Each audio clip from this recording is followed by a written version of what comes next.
अजी, क्या हमारी गरीबी कभी खत्म नहीं होगी?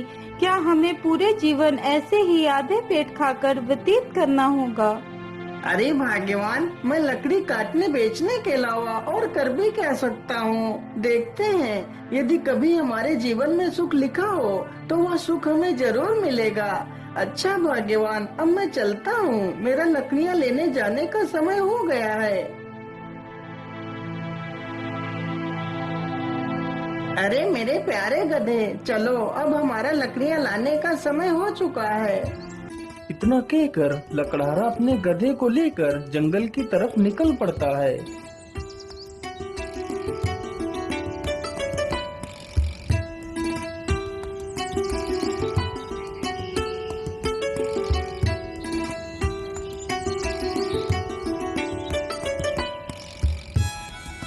मेरे हिसाब से यही पेड़ ठीक रहेगा, चलो इसे ही काट लेता हूँ।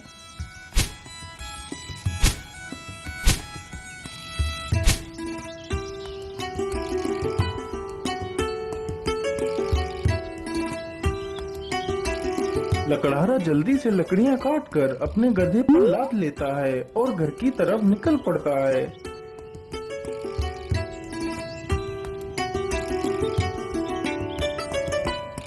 पानी पानी पानी, मेरी सहायता करो। अरे ये किसकी आवाज है? मुझे लगता है कोई तकलीफ में है, चलो चलकर देखता हूँ। लकड़हारा जल्दी से उसी ओर जाने लगता है जिस ओर से वह आवाज आ रही थी। पानी पानी पानी, मेरी सहायता करो। अरे ये क्या? ये तो एक तोता है, लेकिन यह तो पूरी तरह जख्मी हो चुका है। मैं ऐसा करता हूँ, इसे भी अपने साथ ही ले चलता हूँ। लकड़हारा जल्दी से उस तोते को उठा लेता है और उसे भी अपने साथ ले जाता है।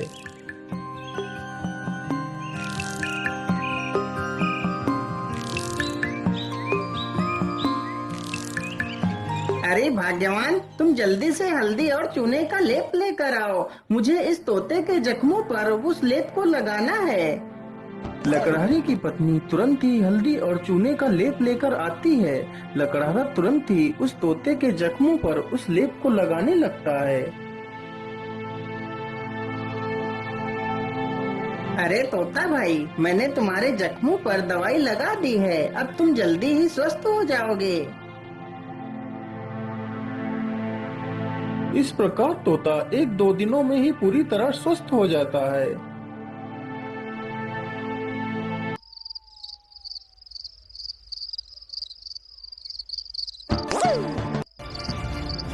चलो आज तो इसी झोपड़ी में ही चोरी कर लेता हूँ। हो सकता है इस झोपड़ी में ही मुझे कुछ काम की चीज मिल जाए। इतना कहकर वह चोर उस झोपड़ी में घुस जाता है। तभी वह तोता उस चोर को देख लेता है।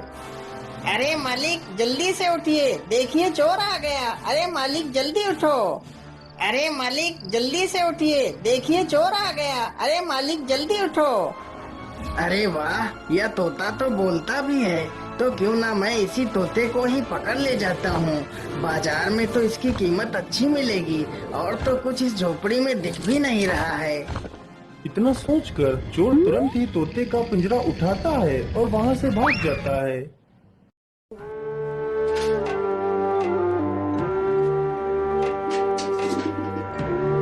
चोर को चलते चलते रात से सुबह हो जाती है। ओहो, मैं तो रात भर चलते चलते कितना थक गया हूँ। चलो ऐसा करता हूँ, थोड़ा इसी पेड़ के नीचे आराम कर लेता हूँ, फिर सोचूंगा इस तोते का क्या करना है। इतना सोचकर चोर उसी पेड़ के नीचे लेटकर सो जाता है। तभी वहाँ से एक राजा अपने घोड़े पर सवार होकर निकलता है। महाराज, मुझे बचा लीजिए, मेरी रक्षा कीजिए महाराज, नहीं तो यह चोर मुझे मार डालेगा। अरे ये कौन है जो मुझे मदद के लिए पुकार रहा है, लेकिन आसपास तो कोई नहीं दिखाई दे रहा है। अरे महाराज, उधर नहीं, इधर नीचे देखिए महाराज, मैं इधर हूँ। महाराज मुझे बचा लीजिए, यह चोर मुझे उठाकर ले जा रहा है। अरे वाह, यह तोता तो बोल भी सकता है। चलो मैं इस तोते को खरीद लेता हूँ, यह तोता मेरी पुत्री को बहुत पसंद आएगा। अरे ओ चोर, चल अब उठ जा। और कितना सोएगा तू? महाराज, मैंने कोई चोरी नहीं की, मुझे कुछ मत करना महाराज। नहीं नहीं, मैं तुम्हें कुछ नहीं करूँगा। तुम यह तोता मुझे दे दो, मैं तुम्हें इसके बदले 100 सोने की मोहरें दूंगा। राजा की यह बात सुनकर चोर बहुत खुश हो जाता है। लेकिन याद रहे, मैं तुम्हें ये मोहरें तभी दूंगा यदि तुम आज से चोरी करना छोड़ दोगे। यदि ऐसा नहीं किया तो मैं तुम्हें कारागार में डाल दूंगा। नहीं नहीं महाराज, मैं आज के बाद कोई चोरी नहीं करूंगा। राजा तुरंत ही उस चोर को 100 सोने की मोहरें दे देता है और तोते का पिंजरा लेकर वहाँ से चला जाता है।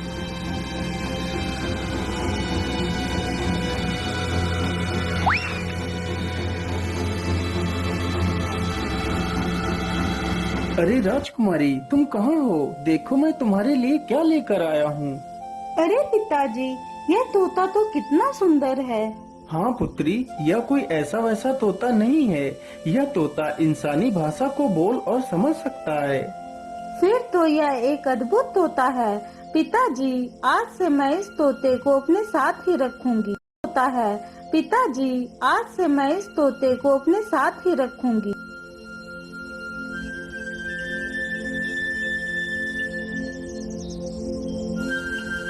राजकुमारी रोज उस तोते को अच्छे अच्छे पकवान खिलाती, लेकिन तोते को उस लकड़हारे की बहुत ज्यादा याद आती रहती थी। अरे मेरे प्यारे तोते, मैं तुम्हें कुछ भी खिलाती हूँ, तुम उसे सही ढंग से क्यों नहीं खाते हो? क्या बताऊं राजकुमारी जी, मुझे इस पिंजरे में कैद हुए पूरा 1 महीना हो चुका है। मेरा मन भी आकाश में उड़ने को कर रहा है, लेकिन मैं इस पिंजरे में कैद हूँ। मैं क्या कर सकता हूँ? अच्छा, ऐसी बात है तो फिर चलो मेरे साथ। आज मैं तुम्हें बाहर की सैर करा के लाती हूँ। राजकुमारी तोते को जंगल में ले जाती है और उसे पिंजरे से बाहर निकाल देती है। फिर तोता आसमान में उड़ने लगता है। अरे ये क्या, ये पेड़ इतना चमक क्यों रहा है? क्या यह पेड़ कोई जादुई पेड़ है? अरे राजकुमारी जी, उधर देखिए, यह पेड़ इतना चमक क्यों रहा है? क्या यह कोई जादुई पेड़ है? अरे हाँ, मुझे तो लगता है ये कोई जादुई पेड़ ही है। चलो इसके पास चलते हैं। राजकुमारी तथा वह तोता दोनों उस वृक्ष के पास जाते हैं। राजकुमारी जैसे ही उस वृक्ष को स्पर्श करती है, तभी वह उस वृक्ष में समा जाती है। यह देखकर तोता हैरान हो जाता है। अरे राम राम राम, ये क्या हुआ? राजकुमारी तो पेड़ के अंदर चली गई। मुझे जल्दी से यह खबर राजा को देनी होगी।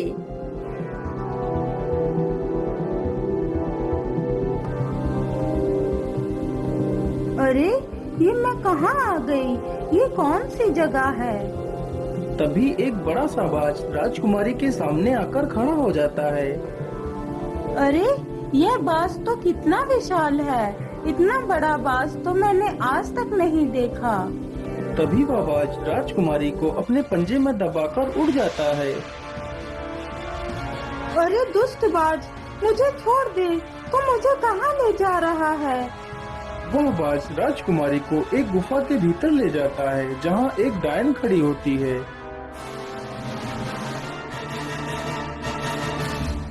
अरे कौन है आप और मुझे इस प्रकार यहाँ क्यों लाया गया है?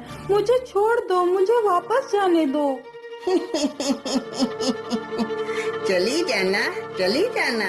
इतनी जल्दी किस बात की है? तुम इस समय पाताल लोक में हो। यहाँ से निकलना इतना आसान नहीं है। तुम यहाँ से तभी बाहर जा सकती हो जब मैं चाहूँगी। यदि तुम यहाँ से बाहर जाना चाहती हो तो तुम्हें मेरा एक काम करना होगा। बोलिए, आप क्या काम करवाना चाहती हैं? राजकुमारी जी, तुम्हें मेरे लिए अमृत लाना होगा। लेकिन ये अमृत कहाँ मिलेगा? ये अमृत तुम्हें रंगी कंचन की पहाड़ियों में मिलेगा।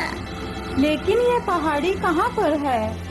फिर वह डायन राजकुमारी को अमृत लाने का रास्ता बताती है। वह डायन अमृत पीकर अमर होना चाहती थी और पूरी दुनिया पर राज करना चाहती थी। उस डायन ने उस विशाल बाज को अपने वश में कर रखा था, जिससे वह सारे काम करवाती थी।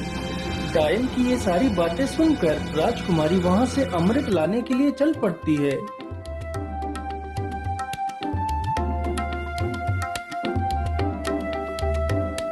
राजकुमारी अमृत ढूंढते ढूंढते उन्हीं पहाड़ियों पर पहुंच जाती है जहां पर अमृत था।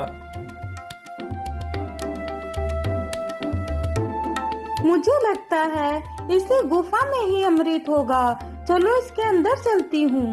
राजकुमारी जैसे ही गुफा के अंदर प्रवेश करने की कोशिश करती है, तभी एक जहरीला सर्प राजकुमारी को डस लेता है और राजकुमारी की वहीं पर मृत्यु हो जाती है।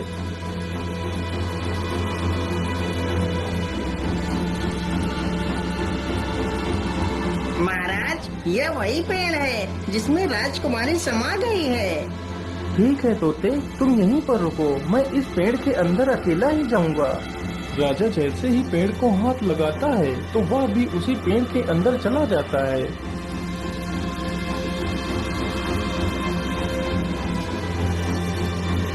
तभी वही बाज फिर से आता है और राजा को भी उठाकर उसी डायन के पास ले जाता है।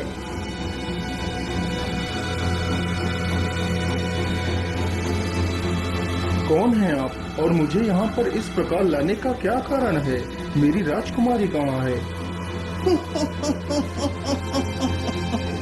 अरे महाराज, आप चिंता ना करिए, आप जल्दी ही अपनी राजकुमारी से मिलेंगे। उससे पहले आपको मेरा एक काम करना होगा। ठीक है डायन, मुझे जल्दी से बताइए, मैं तुम्हारे लिए क्या काम कर सकता हूँ। फिर वह डायन राजा से भी उसी अमृत को लाने की बात कहती है।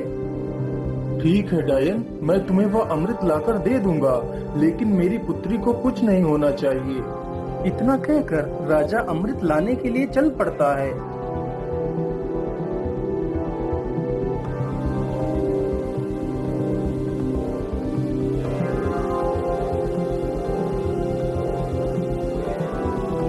राजा चलते चलते उसी गुफा के पास पहुंच जाता है जहां पर उसकी पुत्री की लाश पड़ी हुई थी।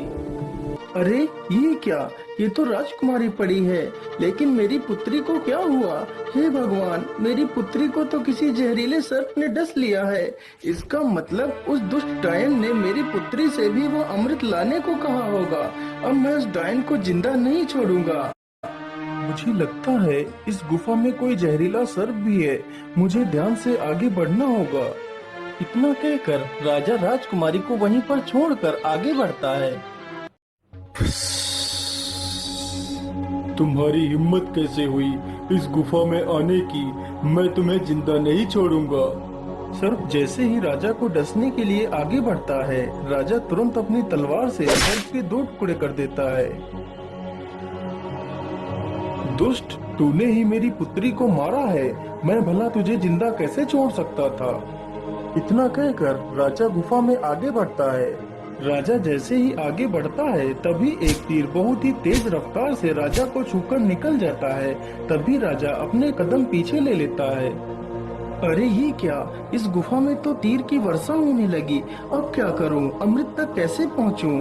फिर राजा तीर चलने की प्रक्रिया को ध्यान से देखता है। अरे ये क्या, जब एक तीर इस दिशा से उस तरफ जाता है, तभी दूसरा तीर उस दिशा से इस तरफ आता है। इसका मतलब यदि मैं एक एक कदम आगे बढ़ाऊं तो मैं अमृत तक पहुंच सकता हूं। इस प्रकार राजा अपने बुद्धि के बल पर उस चुनौती को भी पार कर जाता है।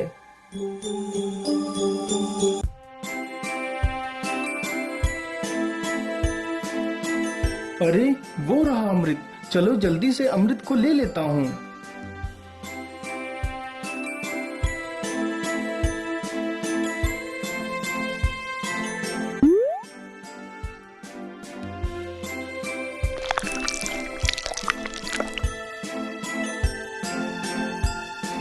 मैं ऐसा करता हूँ, पहले मैं इस अमृत को अपनी पुत्री को पिलाता हूँ। ये सोचकर राजा अपनी पुत्री को अमृत पिलाता है। अमृत पीते ही उसकी पुत्री जीवित हो जाती है। अरे पिताजी, आप यहाँ पर कैसे आ गए? पुत्री, मैं तुम्हें लेने आया हूँ, अब तुम बिल्कुल भी चिंता मत करो, मैं यहाँ पर आ गया हूँ। फिर वह राजा उस अमृत को खुद भी पी लेता है और बाद में बचा हुआ अमृत उस सर्प के मुंह में डाल देता है। अमृत मुंह में पड़ते ही सर्प भी जीवित हो जाता है। फिर वह राजा उस सर्प को अपनी पूरी कहानी सुनाता है। मैंने तुम्हें इसलिए जीवित किया है ताकि तुम फिर से इस अमृत की रक्षा करो। महाराज, मैंने आपको पहचानने में भूल कर दी, मुझे क्षमा कर दीजिए महाराज। अरे नहीं नहीं सर्पदेव, इसमें तुम्हारी कोई गलती नहीं है, या तो तुम्हारा फर्ज था। अच्छा, अब मैं चलता हूँ।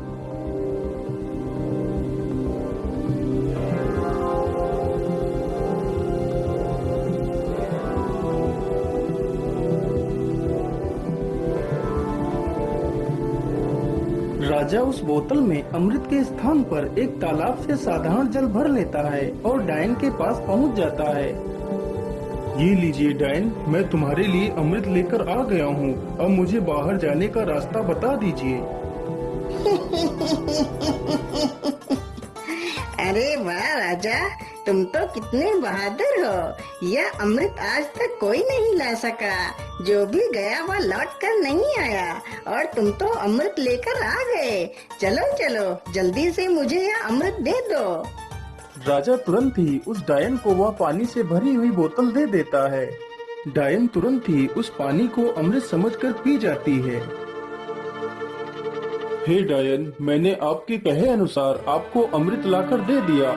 अब मुझे बाहर जाने का मार्ग बता दीजिए।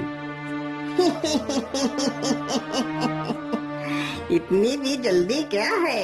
अब मैं अमर हो चुकी हूँ। अब तुम दोनों यहाँ से कहीं नहीं जाओगे। आज से तुम दोनों भी मेरे गुलाम हो। अरे डायन, ये तो सरासर धोखा है। मुझे यहाँ से जाने का मार्ग बताओ, नहीं तो मैं तुझे मार डालूंगा। अरे मूर्ख राजा, अब मैं अमर हो चुकी हूँ। अब तू मेरा कुछ भी नहीं बिगाड़ सकता। अच्छा, ऐसी बात है, तो फिर ये ले मेरे इस तलवार के वार को झेल। इतना कहकर राजा उस डायन के पेट में तलवार घुसा देता है। ये क्या हो गया? मैं तो अमर हो गई थी। इसका मतलब तूने मेरे साथ धोखा किया है। पानी पीकर खुद को अमर समझने वाली उस डायन की मृत्यु हो जाती है। डायन के मरते ही वह बाज आजाद हो जाता है। महाराज, आपकी जय हो। आप तो बहुत वीर और बुद्धिमान हैं। आपका बहुत बहुत धन्यवाद महाराज, जो आपने मुझे इस डायन की गुलामी से आजाद करा दिया। हे बाज, क्या तुम यहाँ से बाहर निकलने का रास्ता जानते हो? जी महाराज, आप दोनों हमारी पीठ पर बैठ जाइए, मैं अभी आपको बाहर ले चलता हूँ। दोनों ही बाज की पीठ पर बैठ लेते हैं और बाज उन दोनों को लेकर एक दरवाजे के पास जाता है। महाराज, इसी दरवाजे के बाहर आपकी दुनिया है, यहीं से आप बाहर जा सकते हो महाराज। राजा तथा राजकुमारी दोनों बाज का धन्यवाद करते हैं और उस दरवाजे से बाहर चले जाते हैं।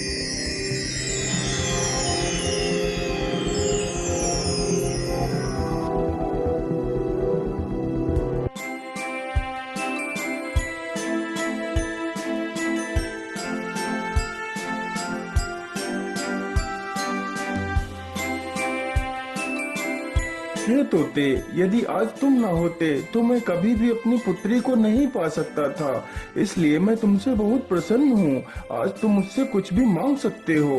महाराज, यदि आप मुझे कुछ देना ही चाहते हैं तो मुझे 1000 सोने की मोहरें देकर आजाद कर दीजिए। राजा ने ऐसा ही किया। तोते को 1000 स्वर्ण मुद्राएं देकर उसे विदा कर दिया।